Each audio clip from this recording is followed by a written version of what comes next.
de presentación a las 17:30 horas de manera informal, donde el presidente del Colegio de Abogados y Procuradores de la Primera Circunscripción, el doctor José René Galassi, ha dado las palabras de bienvenida y por supuesto declarado formalmente inaugurado esta feria jurídica, que van a ser muy intensos y muy ricos, por cierto, donde los distintos directores y directoras de los institutos de este colegio trabajaron muchísimo para poder llegar a este momento, ¿no? Porque llegar a este punto implica esfuerzo, tiempo, dedicación y sobre todo pasión. Bueno, aquí tenemos algo muy importante que tiene que ver con un conversatorio, lo habrán visto por las redes sociales, por los distintos canales de televisión, y por supuesto también por las distintas páginas web, ya que la doctora Nancy Condón es una persona muy amiga de la comunicación, y comunicando nos enteramos, comunicando se entiende la gente y dando a conocer, ¿sí? Por eso es bueno poder sumar en esta sala a este conversatorio sobre la importancia de la reglamentación y aplicación de la Ley 2712-GT, Programa Provincial de Educación para Alumnos con Talentos Especiales, Altas Capacidades. Bueno, verán ustedes aquí una serie de personalidades, y me necesito que vayan entre todas las mujeres. Al doctor Hugo Sáquer, diputado, mandato cumplido, autor de esta ley, y acompaña a la doctora Celeste Segovia, también diputada, mandato cumplido y actual directora del Instituto de Niñez, Adolescencia y Familia de este colegio. Y por supuesto, antes de presentar a otras personas que acompañan también a la mesa, la tenemos aquí a la doctora Karen Sáenz. Ella estuvo coordinando un poco todo, viene trabajando con los distintos institutos con respecto a las temáticas, las invitaciones, los lugares, o sea, viene trabajando, sigue trabajando, y ella está acá, al pie del cañón. Así que le vamos a ceder la palabra de bienvenida en este conversatorio para la tarde de excelente. Bueno, me pongo de pie. Primeramente, muchísimas gracias por su participación.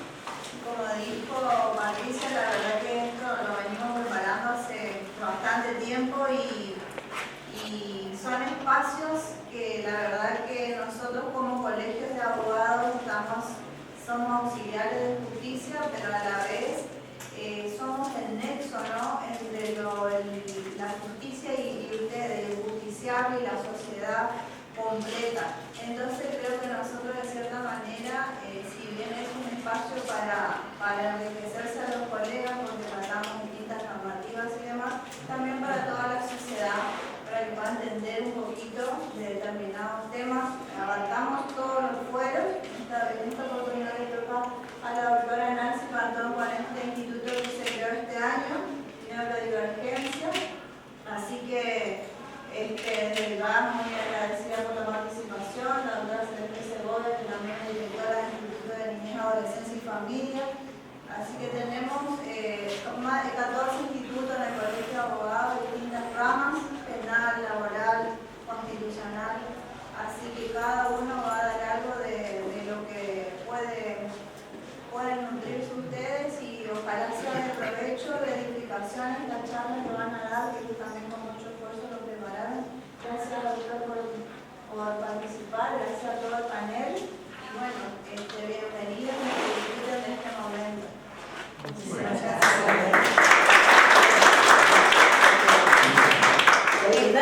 ¿Hay citas acá adelante? Sí, por favor, queremos que estén todos cómodamente sentados. Acá también tenemos dos lugares, si quieren sumar, si quieren estar juntos, también tenemos dos lugares. Muchas gracias, muy amable.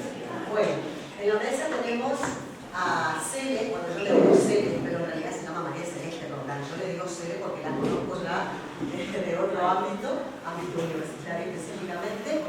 También Victoria Luque, Araceli Maricela Obregón, y por supuesto Nancy María Condón, con puntos en común. En un ratito vamos a estar hablando, van a dar ellas, son profesionales, van a contar sus experiencias y demás. Pero tenemos una nota, en este caso de la doctora Claudia Marchioni, directora del Instituto de Derecho de la Educación, y también auspicia, ha enviado una nota bastante extensa, muy linda, muy rica, nutritiva, le diría yo, así subrayado entre comillas y con mayúsculas. No la voy a leer todo porque no quiero quitar el tiempo y el espacio aquí a los profesionales, pero no solamente saluda a la doctora Condón y a todas las personas que aquí están presentes compartiendo este tiempo tan lindo, donde habla de la importancia de los espacios de debate, el rigor científico y la claridad con la que se presentan los conceptos claves que permiten una mejor comprensión y aplicación de la ley en entornos educativos. Habla de la importancia de que es necesario conocer más de este tipo de debates, de que tenemos que seguir dándonos este tiempo de charlas, de que tenemos que ampliar, que tenemos que salir a la sociedad, porque cuando hay mayor información, cuando hay mayor conocimiento, ¿qué tenemos? Poder y conocimiento. Y significa avanzar, significa poder solucionar y significa también darnos el debate para poder crecer y mejorar un montón de puntos. No solamente desde lo legal, sino también desde el punto de vista profesional. O sea, esto es un abanico de posibilidades en realidad que se puede dar. Victoria y Nancy, Victoria me refiero a Victoria Luque, Nancy y Nancy Pontón, son delegadas aquí en la provincia de Chaco de la Asociación de Discapacidad en Argentina, que también cuenta con el auspicio para este tiempo oficial. Ahora bien, vuelvo al comienzo. La doctora Celeste Segovia, en su momento, cuando ella era diputada, era la presidenta de la Comisión de Educación. ¿También, doctora? Sí. Bien. El doctor Abel Boxager, el autor de la ley. Bien, ¿trabajaron juntos? Sí. Lo pensaron, lo analizaron y queremos saber un poquitito de la historia, porque cómo surge, quién planteó la inquietud, de dónde surgió la cuestión, porque tiene que haber una historia, mirar para atrás cómo fue, cómo avanzaron con el proyecto de ley, cómo se concreta eso, porque después tenemos que seguir avanzando para la aplicación. Porque una vez que la ley está, perfecto, es maravillosa que la ley esté. Ahora, ¿cómo lo hacemos carne y cómo lo llevamos a la vida de las personas y de las personas que necesitan? Así que la palabra la tienen ustedes. No sé si comenzará el caballero, cuando quiera la dama. Soy absoluta minoría perfectamente. ¿Quieres el micrófono? No, ¿se escucha bien? Lo ¿Mejor? son Sí. perfectamente. Bueno, muchas gracias por la invitación.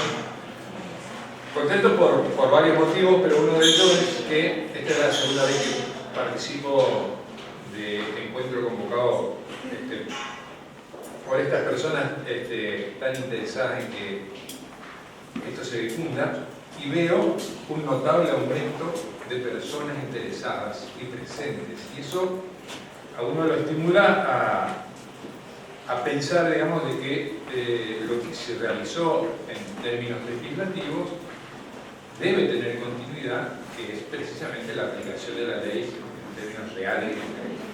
Brevemente la historia, como toda ley, responde a una necesidad social.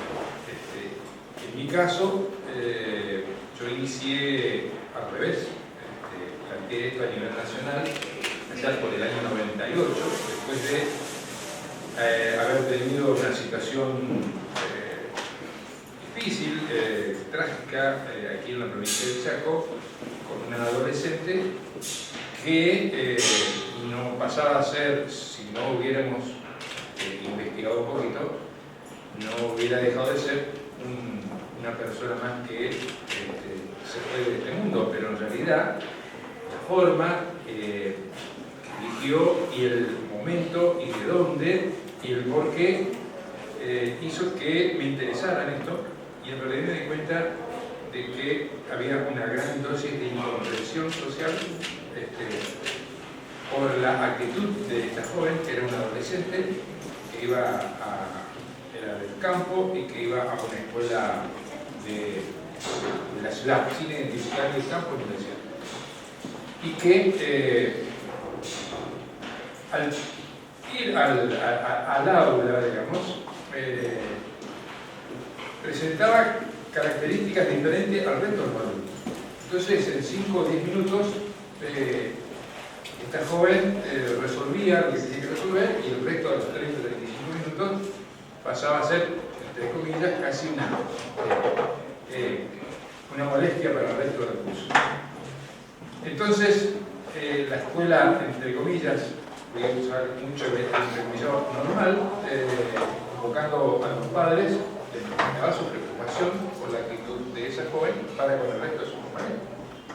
Bueno, esto seguramente fue generando y la falta de profesionales que asistieran a la situación de estas características, fue acumulando situaciones, digamos, de incomprensión en esa joven y el final fue trágico. Indagando con los docentes de esa escuela, me planteaban que efectivamente ellos entendían que había una situación, pero que el entorno familiar y que la escuela no estaba preparado para situaciones de estas características. Y me dice, imagínense si Resistencia no puede, ¿cómo nosotros vamos a poder entender esa situación? Estamos hablando de 27, 28 años. Bueno, la vida me permitió después discutir esto en otro ámbito, como un tema más, y encontré personas interesadas en la situación, es más, muy comprometidas en la situación. Y en realidad me dice, la situación que a vos te preocupa tiene que ver con una característica especial de ciertas personas que tienen capacidades diferentes y superiores a la, entre comillas, normalidad, pero que la situación del sistema educativo no la comprende, excepto en casos muy puntuales. Y me mencionaron 2 o 3 institutos privados a nivel nacional, uno de ellos en Mendoza, como para que recabara información. Así nace, digamos, la necesidad de contar una ley en un marco de la Ley Federal de Educación de la década de 90, recuerden, los educadores, digamos, lo que es. ¿Y dónde lo metíamos a eso? En la ley, porque la ley era muy clara en términos de discapacidad, pero no hacía ninguna referencia específica y particular a situaciones de esta característica. Y comenzamos a trabajarlo como una situación en el marco ahí, en el resquicio que la ley nos permitía. Por así nace.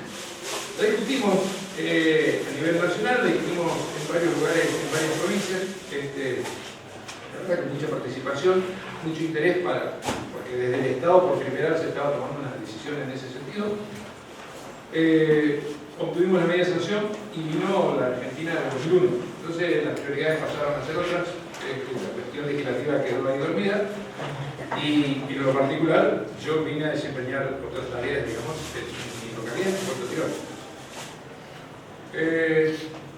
La política me permitió, allá por el año 2016, o sea, iniciar el tema, volver a contactarme con ciertas personas y aquel proyecto de ley lo adecuamos a la situación de nuestra provincia, a las condiciones en las que podíamos aplicar esta ley y ya estábamos analizando otro marco legal el tema educativo. Estábamos trabajando con otra ley, con otra amplitud, con otra visión.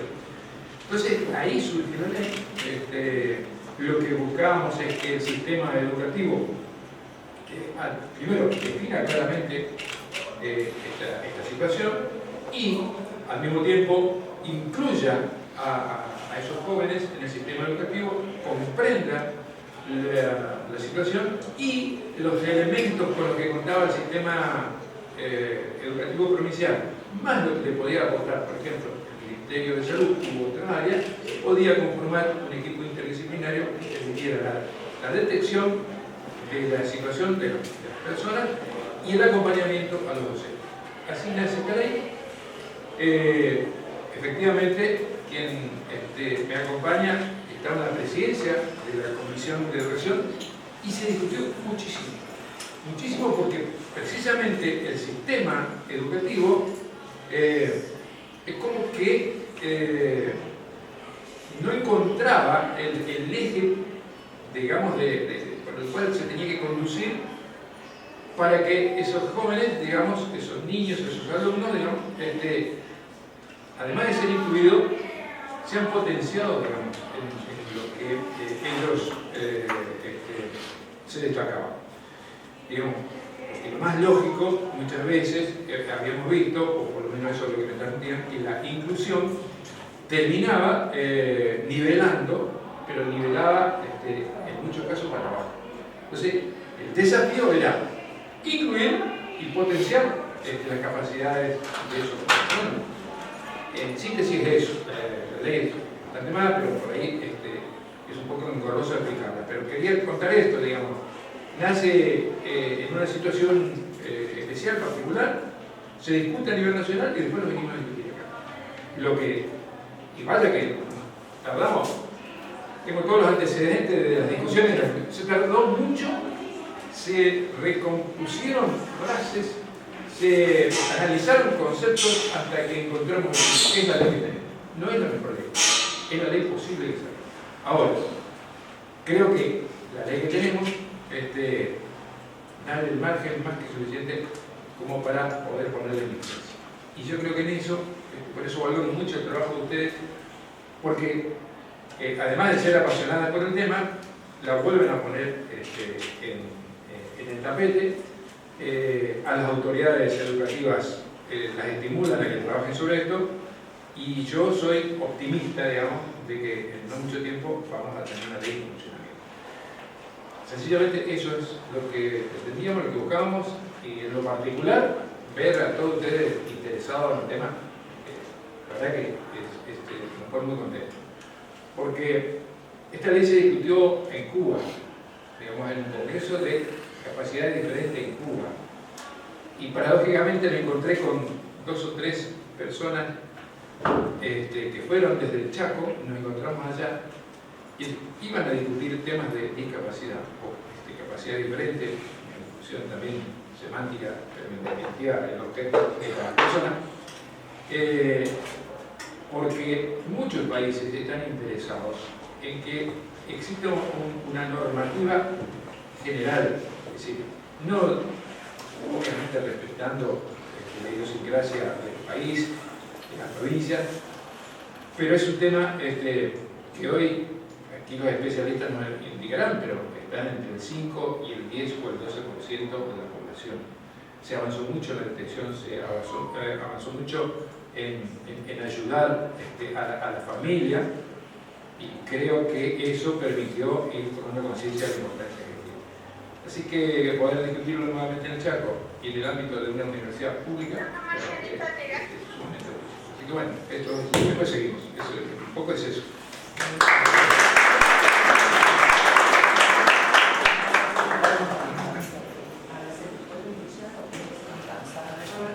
Hola, ¿se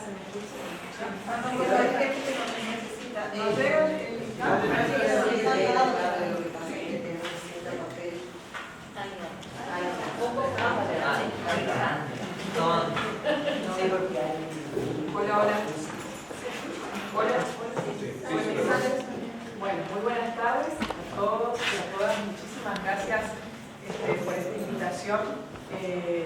Intentaré ser lo más breve posible, porque lo bueno siempre, si es breve, es mucho mejor. Y creo que acá el amigo y compañero Hugo Sacher, que ha sido diputado provincial, senador, también ha sido intendente de su localidad varias veces, ha explicado muy bien la gestación de esta ley. En la época en que nosotros tomamos esta iniciativa que la trajo Hugo Sacher a la Comisión de Educación, todavía las leyes no llevaban nombres. Vieron que hoy todas las leyes tienen un nombre: Micaela, Emma, Ley Olimpia, porque hay una persona, una realidad, una historia humana que hace que esa ley finalmente se sancione y se visibilice en base a lo que una persona pasó y tuvo que lamentablemente tal vez ver vulnerados derechos determinados, y que eso hace que en definitiva después repercuta en la sanción de una ley para el reconocimiento de esos derechos. En esa época nosotros no existían las leyes por nombre, pero estaría bueno si tenés el nombre de la chica que originó este proyecto, o este impulso, esta iniciativa que tuviste vos, que lo empecemos a visibilizar también, porque creo que cada ley que tiene este consenso, digamos, y esta proyección social y humana,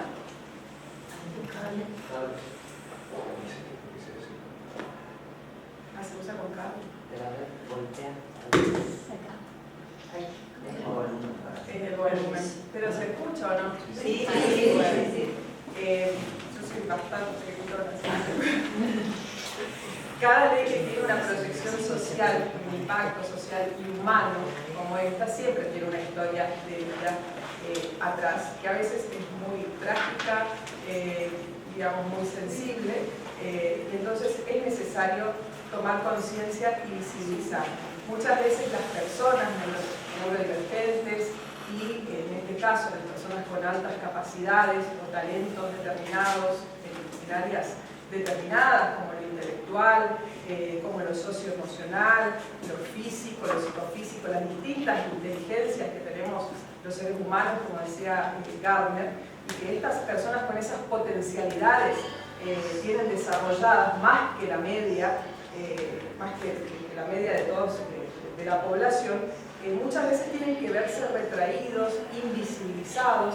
Hay mandatos de género, por lo general en las mujeres, que tienen altas capacidades, incluso hasta se invisibiliza mucho más esta cuestión por el mandato de género, es decir, no tiene que ser competitiva, no tiene que hablar, no tiene que pasar desapercibida, no tiene que ser una niña problema. Y eso es tal vez lo que en ese momento, cuando empezamos a trabajar esta ley, había dos cuestiones que nos preocupaban mucho. Era el tema de la invisibilidad de este colectivo de personas neurodivergentes con altas capacidades y también que no sea una ley elitista. Nosotros en el bloque trabajábamos mucho el tema de que se entienda que no era una ley sectaria o elitista o que se pretendía que estas personas tengan una educación especial y únicamente de élite, sino que nos preocupaba, por ejemplo, los niños en contexto de pobreza o de la ruralidad, que lamentablemente hasta el día de hoy, esto se sancionó ya en 2016-17, lamentablemente hasta el día de hoy tienen problemas de acceso a la detección temprana, de acceso a los profesionales, de acceso a la interdisciplina, a las obras sociales, a los equipos de salud, y lamentablemente van sufriendo esa violencia simbólica, esa violencia institucional, el bullying de los compañeros, la falta de formación también, por qué no decirlo, de los docentes, que no saben cómo tratar a este niño o a esta niña que en apariencia parece ser un niño etiquetado como el niño que causa problemas, pero en realidad es un niño que no está siendo tratado pedagógicamente con los ajustes razonables que se pueden solicitar. Y en esto la UNACIA, creo yo, y el Instituto de Niñez tiene un trabajo muy importante que hacer por delante, desde la transversalidad con el Instituto de Neurodivergencia, porque es necesario poner de relieve que estamos hablando de derechos humanos fundamentales de las infancias. No es solamente una cuestión pedagógica, sino que es un derecho humano fundamental en tener ese respeto y esa garantía a la identidad cognitiva del niño, a la identidad, es decir, a que se respete lo que el niño es, lo que el niño quiere ser. Y también por la Ley de Educación y la Convención de los Derechos del Niño, que ese niño tenga el derecho a desarrollar todas sus potencialidades, derecho a poder flexibilizar tal vez la parte académica y pedagógica o con ajustes razonables, que la familia tenga el apoyo, la contención y la concientización suficiente como para acompañar la trayectoria escolar de ese niño, y que la sociedad también empiece a conocer de qué estamos hablando, dejando de lado las etiquetas y las discriminaciones. Saber que nuestro rol como abogados no solamente es el litigio, no solamente es dar charlas sobre normas jurídicas, sino nuestro rol también como abogados es generar conciencia social sobre estas cuestiones que aparentemente son novedosas, pero que muchas familias vienen atravesando desde hace muchos años sin tener una respuesta ni del sector educativo ni de la parte privada.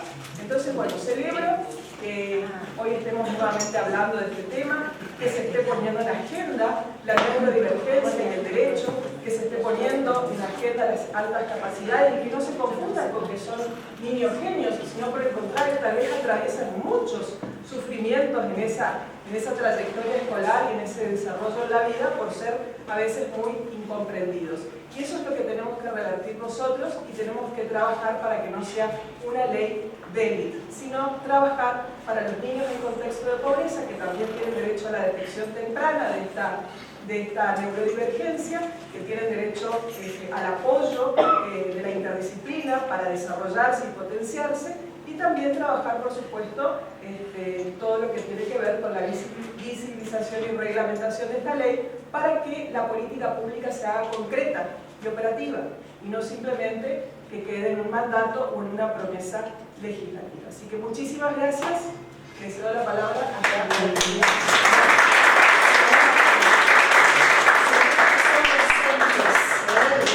Bien, realmente explicado, sencillo, directo, todos comprendemos y es algo maravilloso. Bien, en realidad corresponde que la directora del Instituto de Neurodivergencia y Derecho a uso de la palabra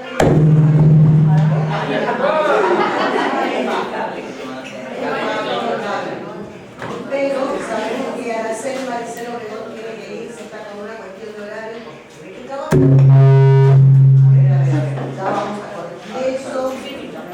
Sí, pero total, estamos todos en perfecto silencio, podemos hablar tranquilos y demás. Bueno, les cuento un poquitito a Araceli, más allá que muchos la conocen, pero vale la pena recordar y destacar. Ella es médica especialista en pediatría, neonatología, alergia e inmunología clínica.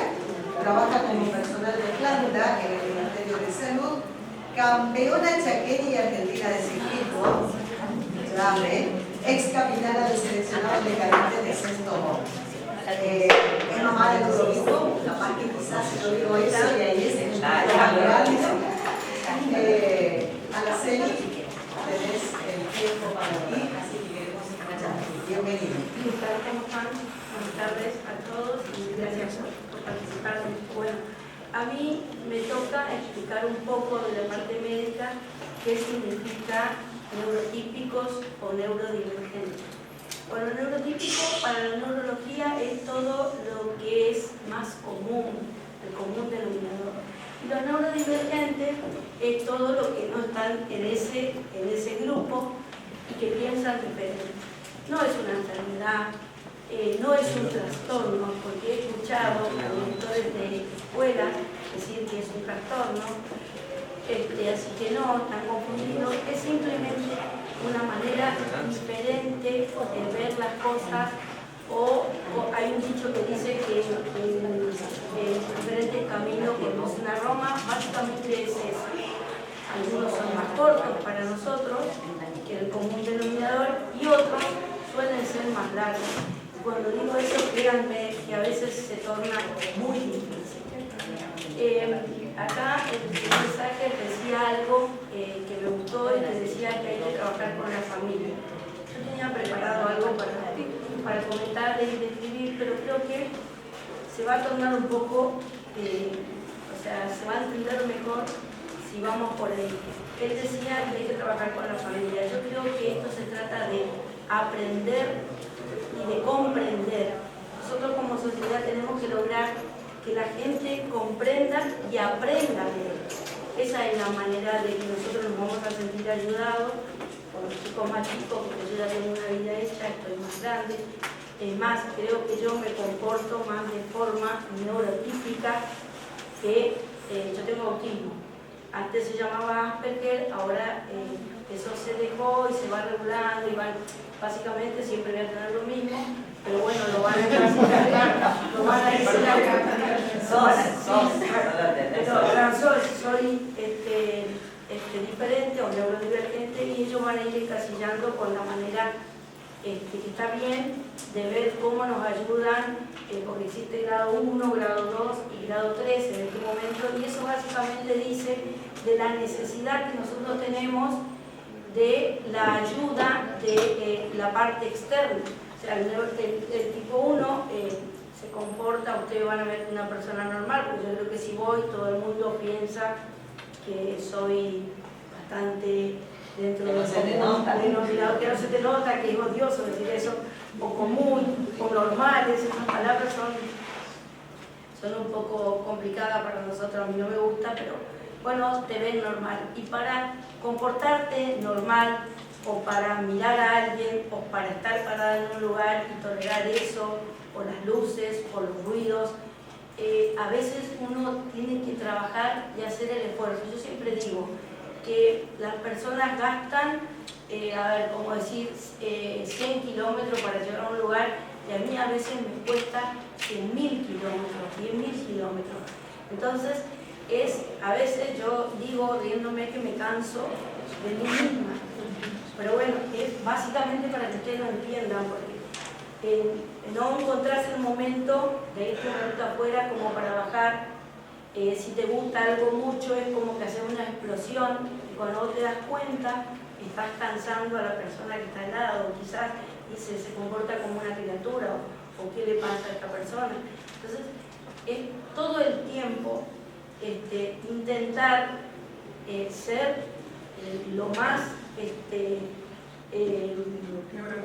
neuroquímico, lo más común. Y es un desafío, porque es levantarse, abrir los ojos y decir, bueno, hoy cómo encararé el tema hoy.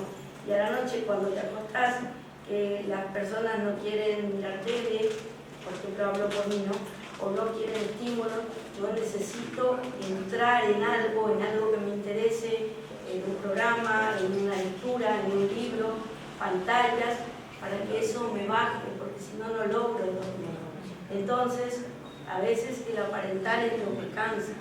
Pero bueno, yo creo que yo me amo, así como soy. Creo que lo que tengo de bueno.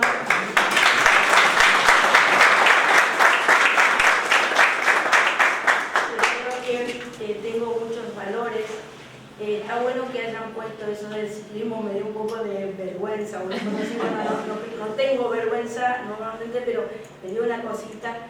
Pero también quiero a las personas que están acá decirle que el deporte es maravilloso, porque salva, no de esto, de todo. Yo creo que el vivir en el campo, que nadie sabía, mis padres se enteraron hace poco, yo también el diagnóstico lo tuve ya siendo pediatra, y fue un alivio, pero yo ahora cada vez que lo hablo, porque no lo podía hablar, no lo podía decir, cada vez que hablo me conozco más, me quiero más, y me entiendo más, y me voy a mi infancia, que fue una infancia feliz, porque vivía en el campo, porque jugaba sola, porque tenía muchas horas de jugar en la tierra, con caballos, con animales, que yo había hecho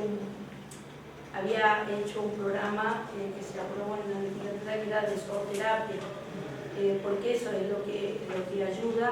Y después, bueno, estimular las cosas, porque los neurodivergentes tenemos cosas que nos interesan mucho y otras que no nos interesan nada. Y no es que vamos a molestar a lo que no nos llama la atención. Entonces, lo que nos interesa mucho, por ahí vamos con el doble de pasión que los neurotípicos. Entonces, a veces hasta molesta, pero si nosotros entendemos, podemos resaltar de cada persona o de cada niño esa parte, entonces saltearnos otras, porque la cosa va por ahí.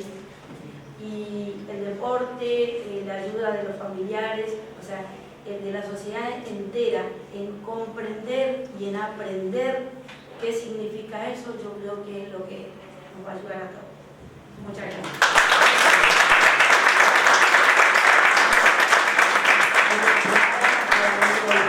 Y lo que los doctores, todos los doctores dicen, hacer deportes hace bien, pero de manera integral a la persona, ¿verdad? Bien, vamos con Nancy. Vamos, bien. Yo tengo un currículum para leer durante 3 días, pero opté por hacerlo un mini currículum vitae, que incluye 1, 2, 3, 7 puntos. Ahí está. Todos sabemos que es abogada, egresada de la Universidad Nacional del Nordeste. Ella es especialista en abogacía estatal por la Escuela de Abogados del Estado de la Procuración del Tesoro de la Nación, posgrado en Derecho Animal de la Universidad de Buenos Aires, diplomada en Derechos Humanos de la Mujer por la Universidad Austral y la Comisión Interamericana de Mujeres. O sea, tuvo muchas horas de estudio delante de que ama los libros, ama la lectura, ama aprender. Diplomada en Intervenciones Educativas en Estudiantes de Altas Capacidades, ahí está su punto principal, y al servicio del Estado Provincial desde el año 1992. Ella trabaja como abogada asesora en la Asesoría General de Gobierno de la Provincia. provincia de Chaco. Es docente, es miembro de la delegación chaqueña del equipo legal de la Asociación de Altas Capacidades Argentina.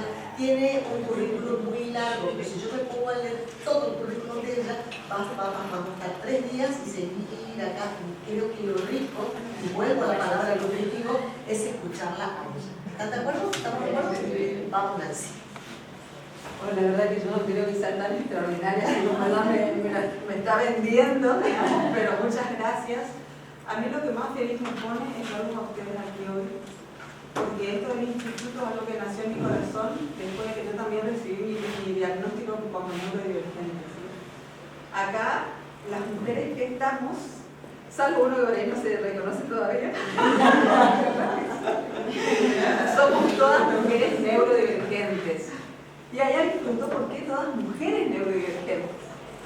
Y yo digo porque las mujeres somos las únicas que nos atrevemos a hablar desde la vulnerabilidad. Porque incluso la alta capacidad implica vulnerabilidades y muchas veces para un varón y el rol que le toca cumplir en nuestra sociedad y todo lo que se espera de él, a veces es medio duro tener que decir: a mí me pasa esto, o yo viví esto, o me sentí mal toda mi vida, o me sentí diferente. Entonces, yo parto de allí. Parto de allí de decir que a mí me interesa mucho que esta ley se reglamente, sobre todo porque, por ejemplo, estos últimos días, por todos lados apareció Lara, ¿no? Esta joven de Santa Fe, que es de muy corta edad y ya está cursando una carrera superior. Y a mí me encanta, y estoy muy feliz y me alegra mucho. Diferente de lo que le pasa a mucha gente que le tira un montón de improperios simplemente porque ella sale en las noticias y se conoce lo que ella hace, ¿no? Pero más allá de eso y más allá de lo duro que debe ser para ella, digamos, porque o sea, uno puede contar eso, bueno, por qué puedo hacerlo público, puedo contar lo que me pasa y que le pase esto. Lo cierto es que ella está encaminada, ¿sí? Ella en este momento está ya bien encaminada. A mí lo que me preocupa y me duele son las niñeces pobres. Las niñeces, las adolescencias y mucha gente del colectivo adulto no identificado que está pasando la mal, ¿no? Porque yo le decía el otro día en una nota de televisión, ¿no? Que a pesar de que nosotros a veces desconocemos otras realidades en las periferias, o hay niños que, bueno, o sea, cocinan en un fogón, que duermen en una sola habitación, o sea, cosas durísimas de la pobreza, ¿no? Y que aparte de eso tienen la cuestión esta de que tienen familias disfuncionales. Y yo, o sea, cuando empecé con esto y cuando me dieron el diagnóstico de altas capacidades, yo dije, ¿qué hago? O sea, si yo me expongo a la gente y cuento lo que me pasa, algunos se van a reír. Y pasó. Mi propio compañero siempre, ¿cómo va a contar eso? Qué vergüenza, no estás en la NASA. No estás en la NASA, ni te ganaste un premio Nobel. Pero bueno, hay títulos y victorias que uno, o sea, no tiene un título o algo para demostrarlo. Pero yo la verdad que me siento muy, pero muy feliz del lugar en el que llegué, aunque sea humilde, digamos, porque a pesar de que yo crecí como esos niños de la periferia, acá está mi prima, está mi compañera de la escuela, y saben que yo viví en la pobreza y en la disfuncionalidad familiar, yo soy una mujer independiente, tengo mi casa, mi trabajo, mi auto. O sea, puedo decidir muchas cosas que, bueno, jamás pensé que podría decidir, y tengo una vida que jamás pensé que podría llegar, a pesar de que no es la vida que quería vivir. Porque si yo hubiese podido elegir qué estudiar, hubiese sido médico y no abogado. Porque desde que tenía 10 años, yo me preparaba para ser neurocirujano, pero no fue posible. Y yo siempre cuento esto y lloro, porque la única experiencia que tuve con la neurodivergencia es que mi madre murió con un astrocinoma grado 3. Y cuando me dijeron,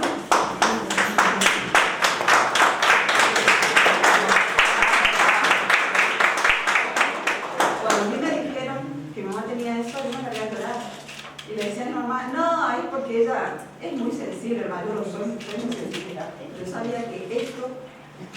expandible, digamos, y que nuestros síntomas iban a crecer tan rápido que mi mamá iba a morir. Y fue así, se lo llevó en 9 meses, digamos. Entonces, hoy yo lo que quiero es que esos niños que están por allí, esos niños perdidos, esos adultos perdidos, puedan encontrarse, puedan tener una vida mejor, que tengan mejores perspectivas. Y esto que hicieron con la ley, de que haya una ley, que somos punteros en la nación, digamos, y también somos punta de lanza también acá, con esto del Instituto de Neurociencias y Derechos, a mí me pone muy feliz. Pero bueno, más allá de esa explicación, voy a entrar en el análisis un poco rápido de hacerlo de la ley. Bueno, esta ley tiene, su fundamento en el artículo 93 de la Ley de Educación Nacional, que establece claramente que las autoridades educativas jurisdiccionales van a organizar o facilitar, digamos, el diseño de programas de identificación, evaluación temprana, seguimiento y orientación de los alumnos con altas capacidades, y van a hacer todos los esfuerzos para que se pueda flexibilizar y ampliar el proceso de escolarización, ¿sí? Que se puedan hacer adaptaciones para estos niños, que se pueda permitirle la investigación, esa que a nosotros nos gusta tanto, ¿no? Vamos por acá. A ver, ahí estamos. Entonces, esta ley crea, entonces, para que sepan de qué se trata esta ley de la que estamos discutiendo y la que esperamos reglamentar, porque la Asociación de Altas Capacidades, de la cual ambas somos miembros, ha pedido la reglamentación de la ley, y la verdad que educación muestra muy buena planificación y estamos muy contentos con esto. Porque por ahí, nosotros no queremos criticar, está reglamentada y exigimos la reglamentación. Pero esto es una mora del Ejecutivo y una deuda histórica, digamos, que bueno, no es culpa de esta gestión, digamos, pero esta gestión se está ocupando en estos momentos y estamos muy felices de ello. Yo le decía que esto crea un programa ¿dónde? En el Ministerio de Educación, y este programa tiene que alcanzar a todos los niveles y a todas las modalidades del sistema educativo, y obviamente el objetivo es la detección temprana. Yo me empiezo a apurar y empiezo a hablar muy rápido, ya dicen que hablo rápido por naturaleza, así que voy a tratar de bajar un cambio. Bueno, la detección temprana, la ampliación de la formación y el seguimiento de los alumnos con altas capacidades. Esto es, bueno, buscar una respuesta integral para estos alumnos, para las necesidades específicas. Ella no va a correr. Bueno, les cuento que esta ley, en su artículo 3, tiene una definición de lo que es ser un alumno con altas capacidades. Entonces dice que son los niños, niñas, adolescentes y jóvenes que, de acuerdo a parámetros de elección estandarizado, presentan aptitudes excepcionales. Generalmente antes hablaba de alumnos ASI, alta capacidad intelectual. Pero lo bueno de esta gente que ha estudiado, y gracias Capi, por eso, yo le digo así porque nos conocemos del pueblo de Tirol, y yo lo digo con orgullo. Mi mamá fue la empleada doméstica del Señor, así que nos conocemos muy bien. Y yo lo digo con orgullo porque mi mamá fue una luchadora. Y bueno, lo que son las cosas de la vida, ¿no? Y justo viene con esto de la alta capacidad del doctor Sacherman. Pero bueno, la cuestión es que las áreas de la aptitud excepcional que pueden existir son tanto intelectual, psicofísica y artística. En todas esas áreas una persona puede tener aptitudes excepcionales.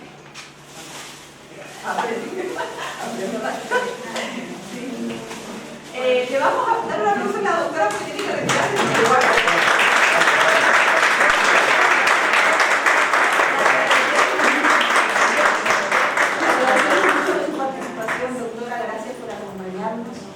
A ustedes desprestigia nuestro gracias. Tiene guardia. Bueno, les decía lo que estas capacidades excepcionales, ¿qué son estas aptitudes excepcionales? Son capacidades excepcionales que en una o varias funciones cognitivas o áreas del conocimiento, esas que raro, que es difícil, que acá es psicopedagogo. Ellos saben muy bien de qué estamos hablando cuando se habla de capacidades excepcionales de funciones cognitivas, por ejemplo. Pero si se bueno, por eso parece más intelectual, ¿no? Pero la verdad es que, por ejemplo, para que una persona destaque en un deporte, tiene necesidad de que tenga, digamos, ciertas actitudes excepcionales en las praxis. O sea, esto tiene que ver con cómo planifica el movimiento, cómo lo ejecuta, y más allá otras cuestiones que tienen que ver con otros asuntos. Pero, por ejemplo, esta es una función cognitiva involucrada en el tema del deporte. Uno piensa que es meramente físico. No, hay una función cognitiva en realidad. Pero estas funciones, estas capacidades, perdón, implican apenas un potencial que generalmente puede no manifestarse en el ámbito académico.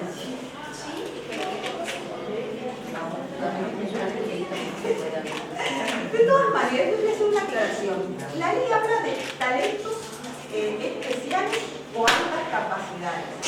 Porque en ese momento era como la forma que se denominaba, y esa es la diferencia entre los talentos y la dotación, que sería lo que se consideraba alta capacidad. Pero hoy en día se habla de alta capacidad en general. Tanto los talentosos como los dotados tienen altas capacidades. Entonces, yo diría que las altas capacidades, para entenderlo mejor, y así lo van a encontrar en la bibliografía actual, es un paraguas que comprende la precocidad, el talento y la dotación. La precocidad es cuando un niño presenta estos desarrollos mucho antes que contemporáneo, digamos, los que hablamos antes, caminamos antes, doble, caminar 9 meses, en mi mamá que la volvía loca, por ejemplo, eso como pronto, digamos. Por decir una cosa, capaz que acá hay médicos y dicen, no, esto está raro, digamos, pero bueno, decían que sí, ¿no? Pero se habla siempre de niñez cuando se habla de precocidad. En cambio, cuando hablamos ya de alta capacidad, ya en una edad está todo definido, esa persona tiene un talento que es una habilidad especial, esa capacidad excepcional en un área o en varias. Por ejemplo, el talento académico, que implica recursos de memoria, talento verbal, talento lógico-matemático, entonces hay una combinación. ¿Sí? Después la dotación, que hay un perfil más homogéneo, o sea, la persona puede destacar en todas, pero el talentoso a veces aventaja al dotado, porque en una o en 2 o 3 áreas es mucho más hábil incluso que el dotado. Y después está el tema de la doble excepcionalidad, que es cuando se combina la alta capacidad con TDAH, dislexia. Acá tenemos a alguien que ahora va a contar su experiencia, es doblemente o múltiplemente excepcional, digamos. En el caso de ella tiene esas 3 neurodivergencias, digamos. Y yo creo, sinceramente, cuando yo la veo a la doctora, yo digo, ¿por qué enmascaró también? Entonces, aunque se dice muchas veces que las personas que tienen autismo o cuidado 1, digamos, enmascaran muy bien, yo digo, yo creo que ella es doblemente excepcional, pero bueno, yo no soy ni médico, ni psicólogo, ni alguien especialista como para determinarlo. Porque hay algo que muchas veces se cree, y es que nosotros nos autopercibimos alta capacidad. O dicen, ¿qué va a hacer si no le da la cabeza? Porque a veces no ven hacer cosas, por ejemplo, yo que tengo alma de médico que tienen en el derecho, a lo mejor no destaco tanto, digamos, o no fluyo tanto. Y incluso otras cosas que a lo mejor la gente no ve, como el arte o cosas así, digamos. Entonces, tengo otros talentos que la gente no está viendo. Pero la cuestión es que la gente dice, ¿qué va a tener esta capacidad? Eso se imagina, eso cree. Pero no, señores, para llegar a un diagnóstico hay que pasar por pruebas, por muchos test, no es uno. O sea, no es que voy a en internet un tecito de IQ y digo, ay, tengo alta capacidad. No, es un proceso de evaluación. Entonces, bueno, vamos por ahí entonces. Ahora, lo que pasa con esto de la ley en educación, pues yo, ¿por qué les estoy contando todo esto? Porque quiero explicarles de qué va esto y qué se necesita al momento de reglamentar.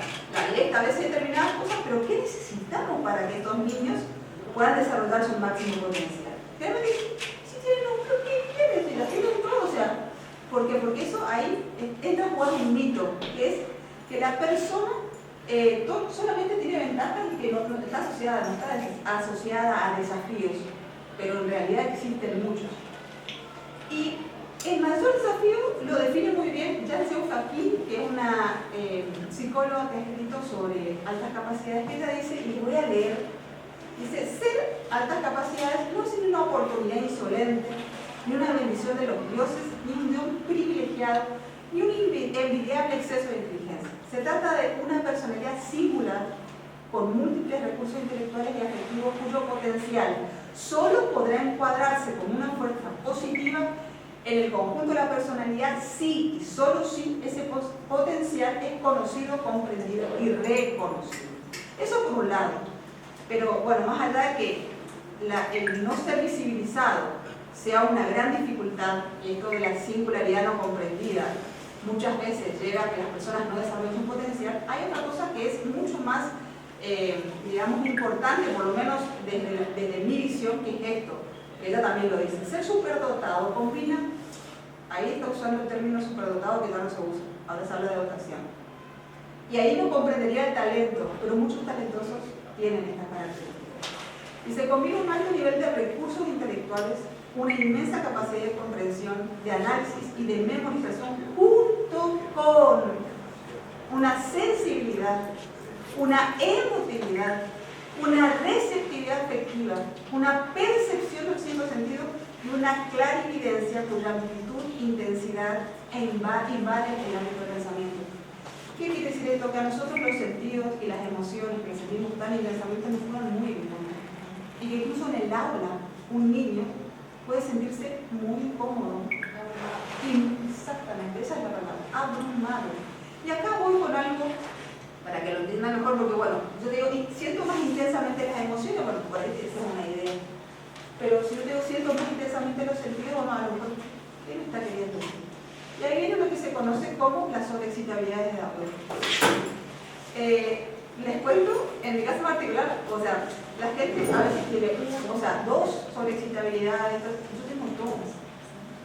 O sea, tengo intelectual, emocional, sensorial, imaginativa y kinestésica. Y la que me jugó más en contra en la escuela era la kinestésica, la que me juega aún hoy, porque hablo rápido, porque mi cabeza va muy rápido, yo trato de cuando tengo que llevarla lenta, es como que me incomoda y empiezo a tartamudear.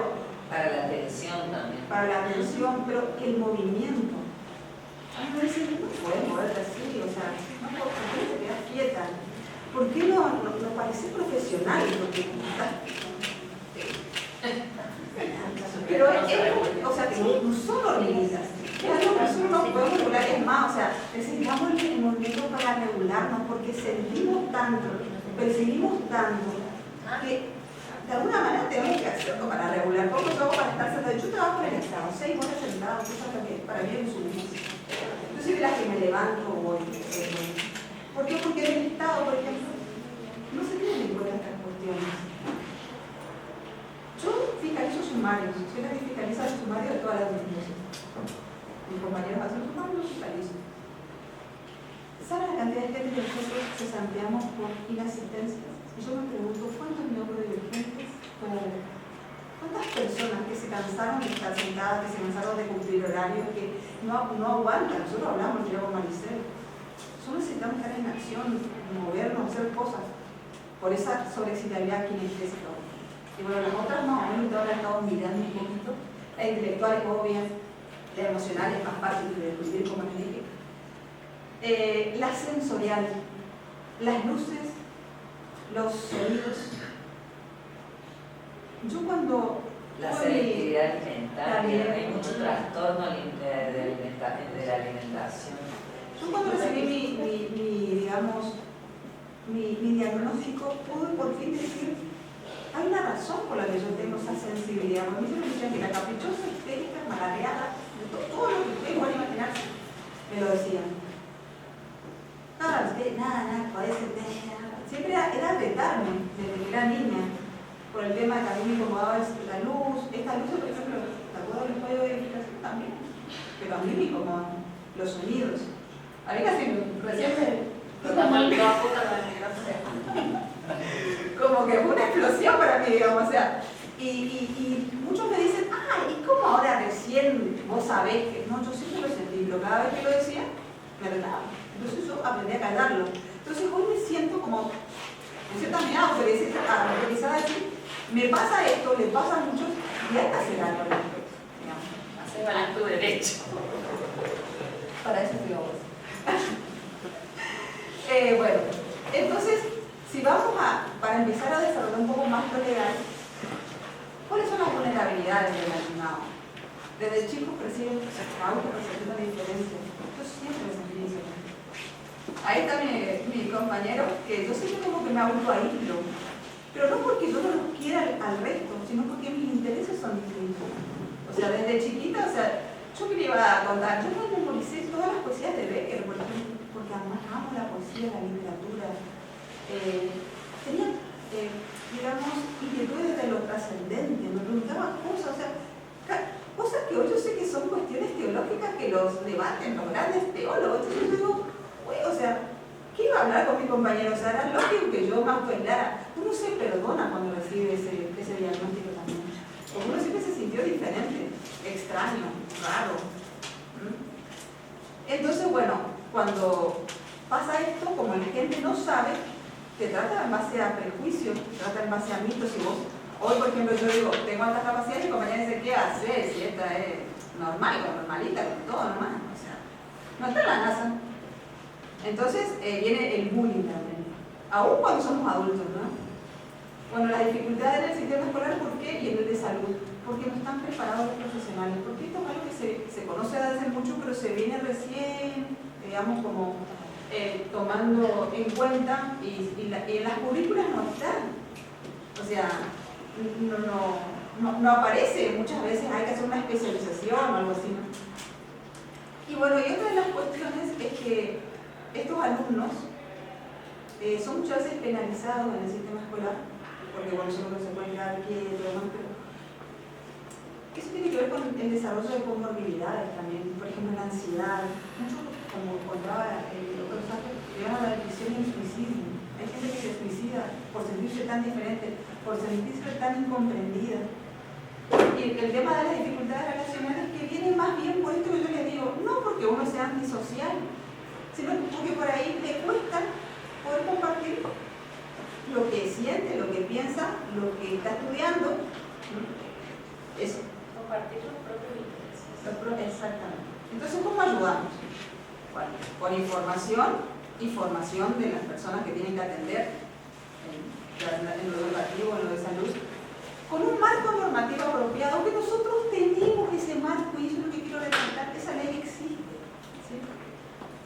Articulación y diagnóstico, o sea, esto que estamos haciendo nosotros por ahí también, la mirada interdisciplinaria, no multidisciplinaria, no que el médico trata el trastorno de sueño, el trastorno de ansiedad, y que el otro, no, algo que sea interdisciplinario, que veamos con una perspectiva nueva y holística a esas personas, digamos. Que se realice el protocolo estandarizado. ¿Qué hago si yo veo un alumno que tiene estas características? Y bueno, después el sistema de denuncia y seguimiento de la aplicación de la normativa. Y ahora, el primer escalón es la detección, ¿sí? Que es quien la realiza. Bueno, la visibilización de habilidades en etapas tempranas del desarrollo, digamos, eso es la detección temprana. ¿Y quién la realiza? Puede realizar la familia. Por ejemplo, hay muchos padres que se dieron cuenta que sus hijos eran diferentes y empezaron a investigar y llegaron a un diagnóstico. ¿Sí? Que en realidad en alta capacidad no se llama diagnóstico, sino identificación, porque no es una enfermedad, es una condición neurobiológica. Pero ahora se está implementando también el diagnóstico. Sí, se dice. El informe dice diagnóstico. Claro, sí, en realidad se dice porque es lo que se maneja en general, digamos, ¿sí? Y lo importante, a nivel, digamos, de lo legal y de la parte educativa, es que no es necesario un diagnóstico para que el chico sea atendido en sus necesidades específicas. Pero lo cierto es que cuando nosotros, porque yo estoy en la parte del equipo legal de la asesoría de la Asociación de Altas Capacidades, nosotros tenemos que atender a las familias, nos cuentan que ellos presentan los informes y que por ahí, o sea, ni siquiera les creen. O dicen, porque hay mucha gente que duda de que existan altas capacidades, que cree que es algo pseudocientífico, pero está siendo probado, o sea, es falta de estudio solamente, falta de capacitación. Entonces, bueno, primero, el primer paso, la detección, después la identificación, y es un proceso proceso más formal y que lo lleva a cabo un profesional, no cualquiera. Puede ser el que detecta, puede ser el padre, el docente, debiera ser el docente según sobre todo esta ley, esta normativa. ¿Y qué se evalúa? Se evalúan muchas cosas que ustedes por ahí no van a entender, pero para los que pueden entender, yo les digo, se evalúa potencial cognitivo, pensamiento divergente, descarte de metodologías, personalidad, inteligencia emocional, formas de aprendizaje. A veces, incluso en la edad adulta, pasa que la gente dice, imagínate yo una niña ir a decirle a un psicólogo, creo que le da esta capacidad, y dice, no querida, usted tiene un cociente intelectual normal. Entonces, ¿qué hago? Y yo digo, pero no importa, porque eso te da muchísimo autoconocimiento, bienvenida. Muchísimo autoconocimiento y te va a servir enormemente, porque se evalúan todas estas cosas y te van a dar una devolución de todo esto. No saben cuándo se van a conocer con una investigación de este tipo. Digo que uno aprende a identificar cosas que por ahí no las entiende, incluso para los normas pensantes. Exacto. Gracias. ¿Cómo se llama el inglés? No, son muchas. 2 millones. Literal, arrancar. No, pero Lo que pasa es que justamente lo importante de la evaluación moderna y de los verdaderos especialistas que hay, muy pocos lamentablemente en el país, es una evaluación integral neuropsicológica. Porque antes se evaluaban solamente lo intelectual con sus fundamentos troncales, la matemática y la lengua. Y hoy está comprobado, publicado, que no solamente eso es ser inteligente. Por eso la gente, y en las escuelas y en el común denominador de la gente, tienen un concepto erróneo de lo que es la capacidad, lo que es el potencial de una persona. Que me extraña gratamente que se haya considerado la creatividad y otras tantas inteligencias, ¿no? Todavía no me Te digo, no pasa eso porque ¿cómo se llama? Una consulta, esto lo puede diagnosticar, no sé, o informar una pediatra neuróloga, supongamos. Una pediatra te va a hablar de aspectos neurobiológicos, Pero lo puede detectar. Lo puede detectar un docente, un pediatra, un neurólogo.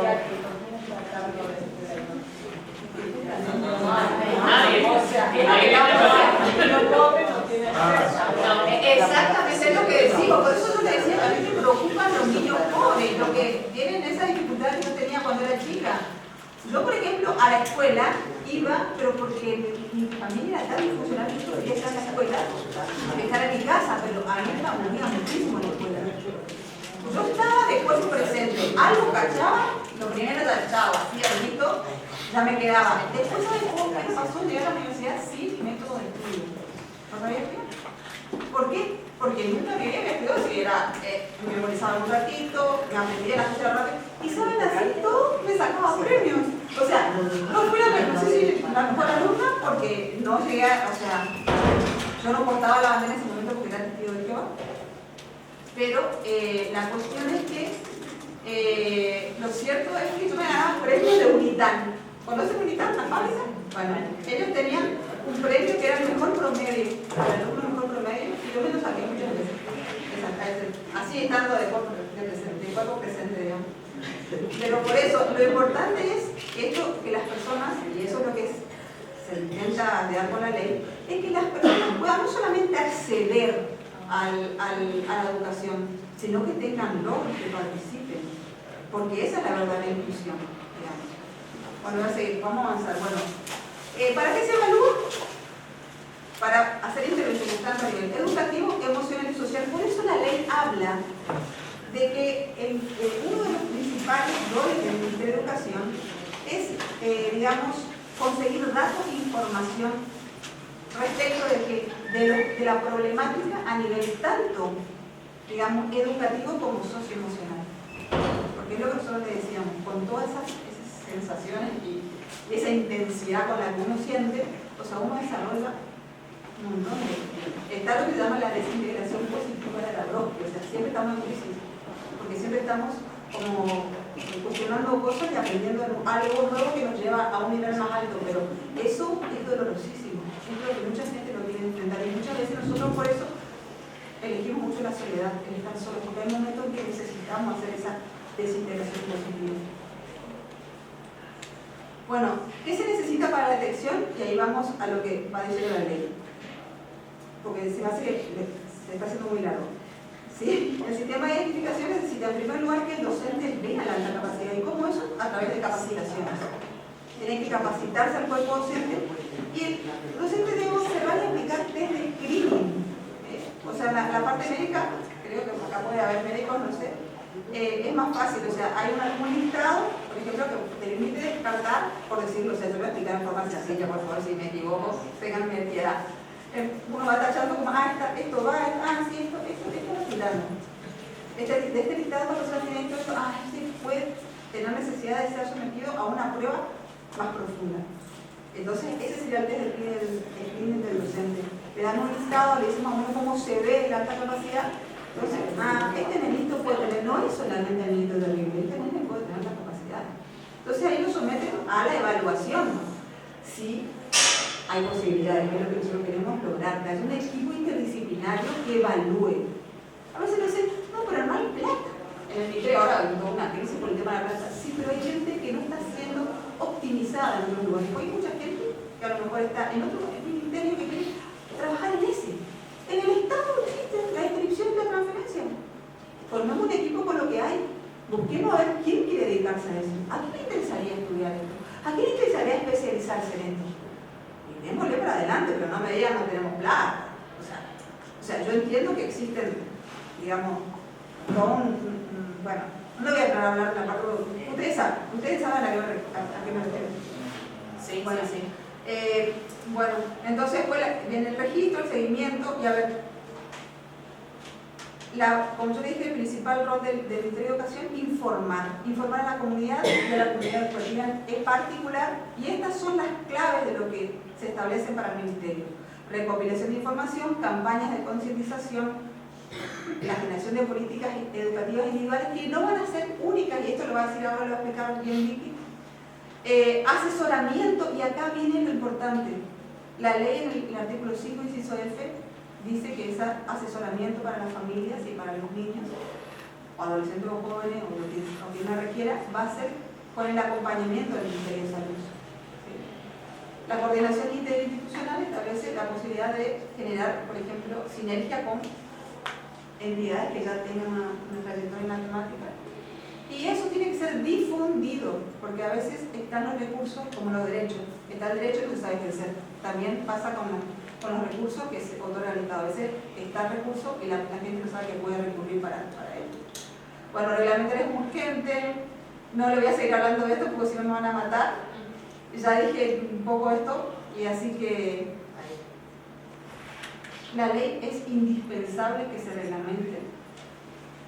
Es fundamental y yo creo que es la única forma de garantizar el desarrollo pleno de cada alumno con altas capacidades. Muchas gracias.